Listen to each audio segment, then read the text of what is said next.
For a full check-in on all things Golf Canada, now joining us, good friend of the show, Tim McLaughlin, Golf Canada CMO. Tim, what's going on, man? Welcome to GTC. Great to be with you, Adam. It's obviously an exciting time of year as we see golf courses starting to open in most parts of the country, and people are getting out there and playing.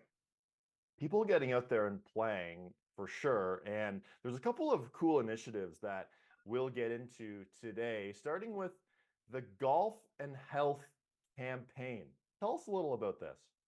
Yeah, so some of you might have seen that Golf Canada has launched Golf It's Good For You, which is our new golf and health campaign. And it really came out of some work we did really trying to understand, firstly, Canadians. And one thing we understand about Canadian consumers at large is that they're increasingly prioritizing their own physical and mental health.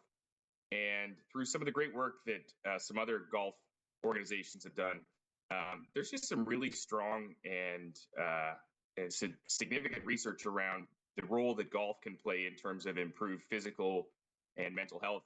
And further on that, we were looking at golfers specifically. Only about 30% of current golfers understand the connection between playing golf and improved physical and mental health. And then actually only about 10% of non-golfers believe that golf improves physical and mental health. And so this campaign was sort of inspired by that. And the idea behind it is really to juxtapose maybe some things you think you know about golf, which with some things that you might not know, that golf is potentially going to add 5 years to your life, that golf can help reduce the risk of over 40 chronic diseases. And so there's a whole host of physical benefits that are gained through playing golf. And the best part about it is it's accessible to so many, right? You can play it for your entire life and can be modified for all various types of disabilities. And so the message really here is that get out there and play golf, and it'll improve your physical and mental health. That's very well said, my friend. And how long has this been in the works? We've been working on it for about a year, and we launched it in conjunction with World Health Day earlier in April. And so that was really the kickoff to the campaign, and you'll see us, continuing to talk about it all year long. There's been some other things we've done to help, bring this message to life and also make it easier for Canadians to track their progress. So the Golf Canada app, which is the #1 golf app in Canada, now has health features built into it. So you'll be able to track how many steps you've walked on a golf round. You'll be able to track how much elevation you've gained. Also, if you're wearing a wearable device, you'll be able to track your heart rate. So when you look back at the end of the season, you'll be able to see I walked 75 kilometers or gained the elevation of the equivalent of Mount Everest, potentially, if you're actually walking some of those hilly courses that we know exist in many parts of the country. So it's just a great way for Canadians to get a better sense of the impact that golf is really having on some of those things. That's the Golf and Health campaign, health.golfcanada.ca for much more on that. Let's move along here now to the National Golf League. And we had a conversation about this on our show last year. But for those who aren't familiar with this, give our audience a sense of what this is all about.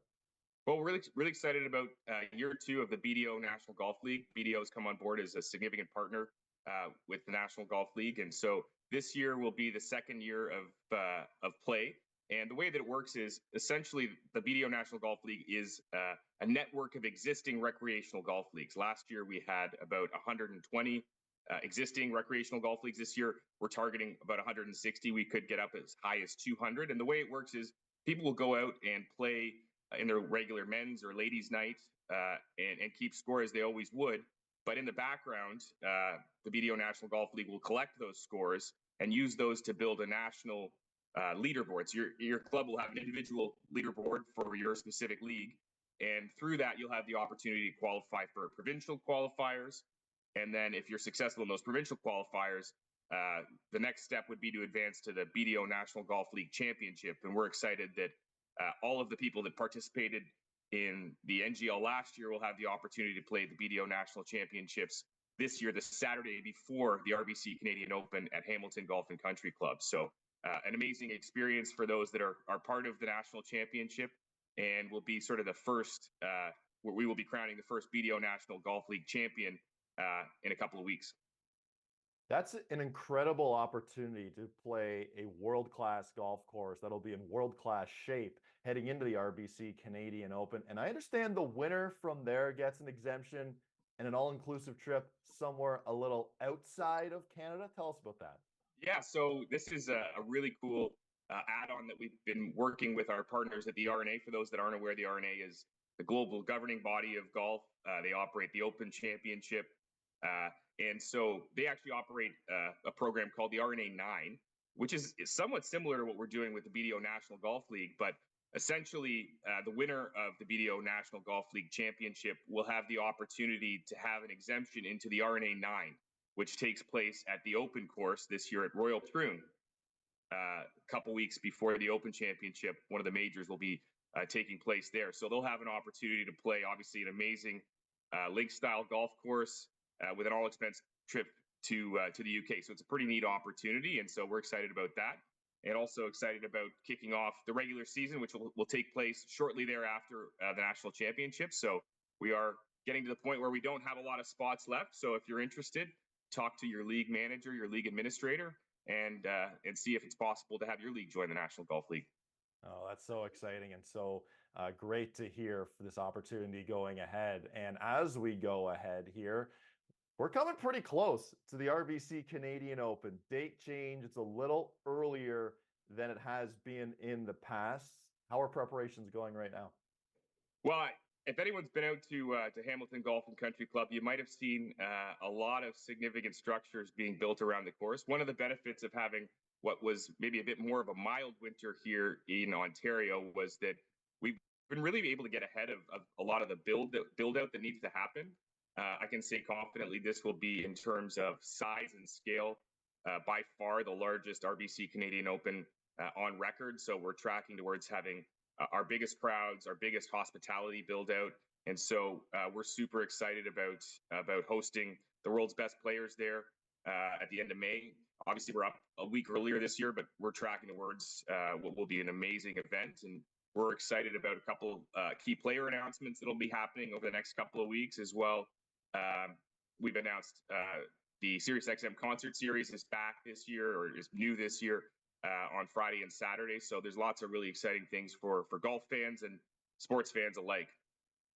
And before we wrap, I mean, everyone knows where they were watching when Nick Taylor sunk that historic, iconic "Where were you when" moment last year. And the logo for this year's RBC Canadian Open is a little different. How excited are you to see Nick Taylor back on Canadian soil with that new logo, with a chance to defend it and make history again?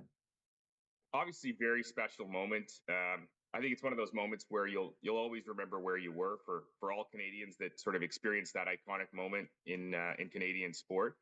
And so, sort of as a marketing team here at Golf Canada and with the RBC Canadian Open, we've really leaned into it and tried to do whatever we can, firstly, to sort of celebrate this iconic moment.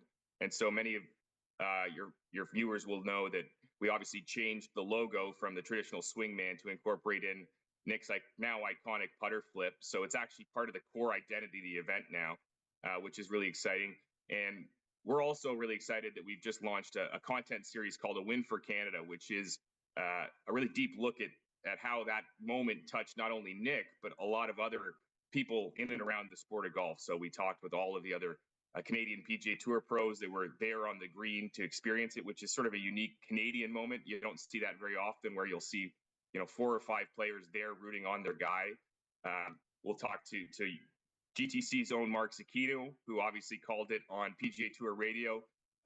So it'll just be an interesting opportunity to look at how, Nick's win obviously was a great moment for Nick, but it was also, an iconic moment in Canadian sport, I think, as well. So if you're interested in checking out some of the content that we've built out, it'll be on Golf Canada's social media channels, as well as a number of places leading up to the event. Well, we're getting closer and closer to the RBC Canadian Open, and so many exciting other initiatives happening with Golf Canada early here in 2024. Tim, thanks for your time today. Thanks so much, Adam.